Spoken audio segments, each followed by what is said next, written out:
কমিউনিস্টদের প্রধানমন্ত্রীর মন কি বাত শোনার আহ্বান জানালেন সাংসদ বিপ্লব কুমার দেব। কারণ তারা কোনো কাজ করে না।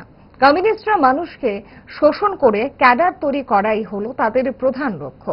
রবিবার প্রধানমন্ত্রীর মন কি বাত অনুষ্ঠানে এভাবে কমিউনিস্টদের বিধলেন প্রাক্তন মুখ্যমন্ত্রী তথা সাংসদ বিপ্লব কুমার দেব। দেখুন, মন কি বাত জাতি, ধর্ম, দল, মত বিশেষে সবার শোনা উচিত। আর কমিউনিস্ট তো সবার আগে শোনা উচিত, কারণ এরা তো কাজ করে না। এরা মানুষকে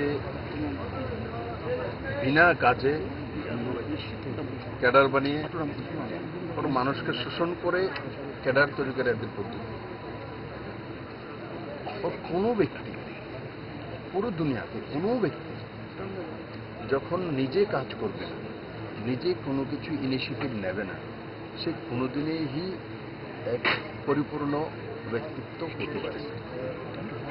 তার জন্য সবার আগে মন কি বাত তো কমিউনিস্টের নেতাদের শোনা উচিত। শুনলে এদের মতিভ্রম দূর হবে এবং তাদের পরিবারের জন্য ও ব্যক্তির জন্য লাভ হবে। ইচ্ছে করে ডায়েটটা ভুলে রোলটা ফুচকাটা খেতে, কিন্তু মনে রাখতে হবে 5 দশক ধরে গ্যাস, অম্বল ও পেটের সমস্যার একমাত্র সমাধান গ্যাস নল।